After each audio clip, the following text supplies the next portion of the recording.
दोस्तों नमस्कार। Chief election commission Rajiv Kumar ji retire हो चुके हैं। उनका जो कार्यकाल था, उस कार्यकाल में उन्होंने जो जो काम किए, जिस तरह से देश में चुनाव करवाए, वो देश भी और पूरे दुनिया भी नहीं भूल पाएंगी। ये इतिहास में दर्ज हो चुका है।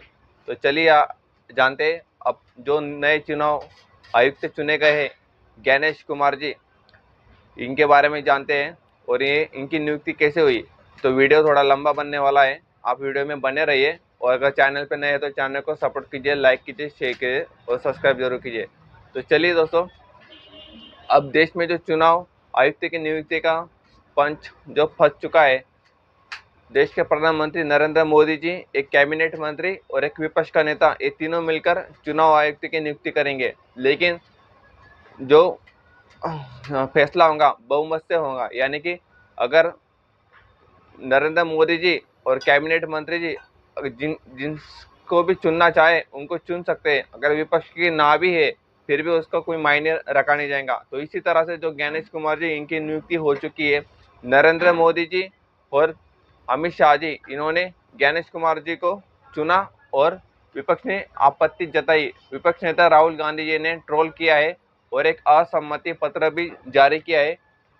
विपक्ष के नेता राहुल गांधी जी ने आपत्ति क्यों जताई? उन्होंने जो नोट लेकर आए पूरे देश के सामने, उन्होंने असहमति पत्र जारी किए थे। तो आइए जानते हैं दोस्तों, असहमति पत्र में उन्होंने क्या क्या बताई है, बात की है।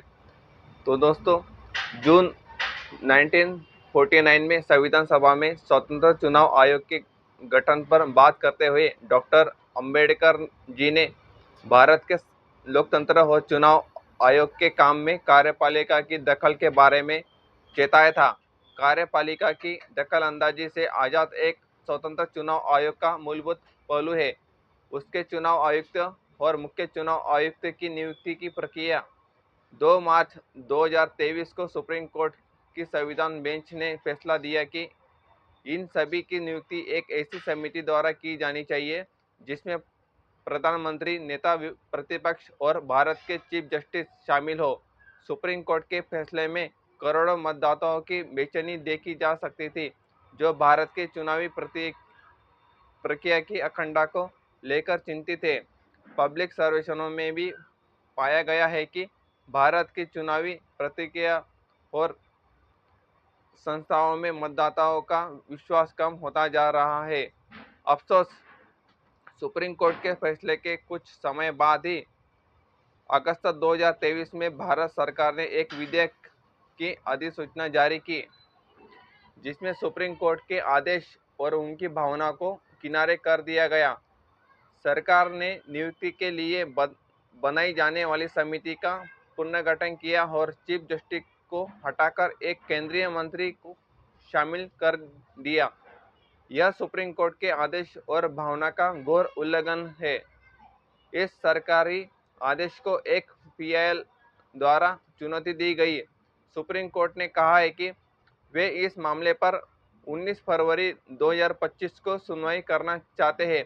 यह सुनवाई 48 घंटे से भी कम समय में होने वाली है।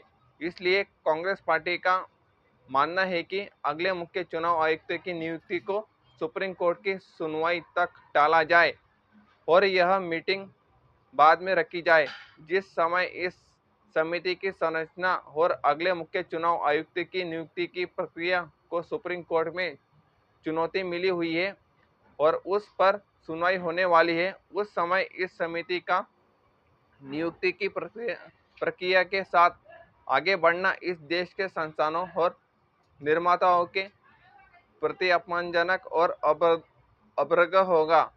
ज्ञानेश कुमार की नियुक्ति पर केवल सरकार की मोहर है।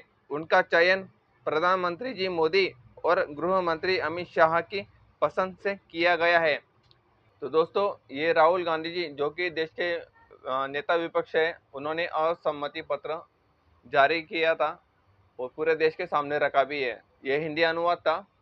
तो राहुल गांधी जी का कहना यही है, यानी कि पूरे देश का कहना ये है कि जिन्हें भी अगर आप चुनते हो वो आपके खिलाफ कैसे जाएगा। अगर चीफ इलेक्शन कमीशन की नियुक्ति अगर सरकार करेंगी तो सरकार के खिलाफ कैसे जा सकता है चुनाव में। यानी कि जब राजीव कुमार जी चीफ इलेक्शन कमीशन थे, तो उन्होंने मोदी जी के खिलाफ एक भी एक्शन नहीं लिया दोस्तों। तो ये हमारे अभी देश में हो रहा है। अगर एक एग्जाम्पल से सुनते हैं, समझते हैं हम लोग। अगर एक कलेक्टर को नियुक्त किया गया है और कलेक्टर को जो नियुक्त करते हैं वो सरकार ही नियुक्त करती है, क्या किसी कलेक्टर को आपने सुना है कि वो सरकार के खिलाफ कभी जाता है?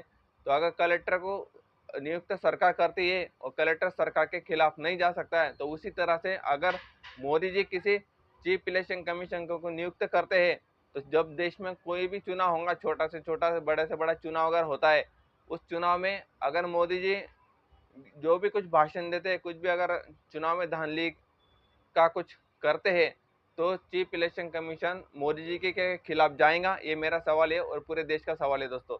तो मोदी जी पूरे देश के जो संस्थान है बड़े बड़े, उनको अपने हाथों में लेना चाहते हैं। यानी जो प्रक्रिया है, जो संविधान में लिखा गया था कि ये कार्यपालिका से अलग होने चाहिए, इस पर सरकार का दबाव नहीं होना चाहिए। और सुप्रीम कोर्ट ने भी कई बार कहा है कि जो देश का मुख्य चुनाव आयुक्त होगा उसे यस मैन नहीं होना चाहिए। यानी अगर जरूरत पड़े तो नरेंद्र मोदी जी यानी देश के प्रधानमंत्री जी के खिलाफ भी एक्शन उनको लेना अगर पड़ता है तो लेना चाहिए। सुप्रीम कोर्ट ने भी कई बार टिप्पणी की है। तो इस तरह से देश में मुख्य चुनाव आयुक्त की नियुक्ति के ऊपर अभी सुप्रीम कोर्ट में मामला पहुंच चुका है। अभी विपक्ष ने तो अपनी आपत्ति जता दी है, लेकिन मोदी जी खुद इस बारे में कुछ बोलते नहीं है। पूरे जो देश के संसाधन है, जो हमारी देश के संविधान के गरिमा को बचाने का काम करते हैं, उनको अपने हाथ में लेना चाहते हैं। दोस्तों, मुख्य चुनाव आयुक्त का काम होता है कि देश का संविधान की रक्षा करना और देश के जो चुनाव होने वाले उसको निष्पक्ष तरीके से उसको कराना। तो अभी राजीव कुमार जी ने जिस तरह से देश में पिछले कई सालों से जो चुनाव हुए, जो चुनाव की जो गरिमा कम हुई राजीव कुमार जी की वजह से जो कम हुई, उसको देश कभी भूलने वाला नहीं है। इतिहास के पन्नों में वो चला गया है। और राजीव कुमार भी जी अभी सफाई दे रहे हैं, लेकिन अभी वो मुख्य चुनाव आयुक्त नहीं है, अभी वो रिटायर हो चुके हैं। तो जो काम टी.एन. शेषन जी, जो तब एक ही मुख्य चुनाव आयुक्त हुआ करते थे, टी.एन. शेषन जी, उन्होंने जिस तरह से देश में चुनाव करवाए, हमें जो पहचान पत्र मिलता है, मतदान कार्ड मिलता है, वो भी उन्हीं की देन है।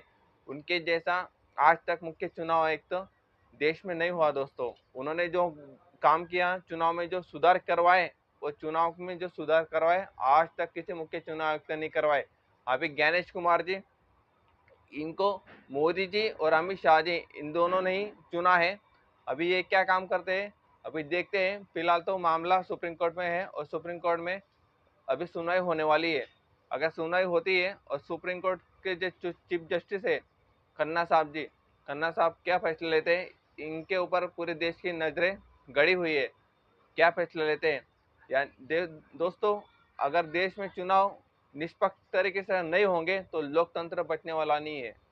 हम सिर्फ साल में एक बार यानी 5 साल में एक बार चुनाव जब होते हैं तब एक वोट करके निकल जाते हैं, लेकिन उसका जो परिणाम होता है वो हर दिन हमारे ऊपर होता है। हर दिन हर चीज़ के भाव बढ़ते हैं, दाल रोटी पेट्रोल डीजल सबके भाव बढ़ते हैं। ये सब सरकार के ऊपर निर्भर करता है। तो मैं यही कहना चाहता हूँ आपको, इसके ऊपर आप सपोर्ट कीजिए। और नए चुनाव आयुक्त की जो नियुक्ति है उसके ऊपर आपको क्या लगता है कमेंट कर कर जरूर बताइए। क्या ये जो नियुक्ति सरकार ने की है ये जायज़ है या ना जायज़ है? तो चलिए दोस्तों, क्या लगता है आपको कमेंट जरूर कीजिएगा। और जितना हो सके चैनल को शेयर कीजिए, लाइक कीजिए और सब्सक्राइब करके चैनल को बड़ा करने की जरूर कोशिश कीजिए। जय हिंद दोस्तों।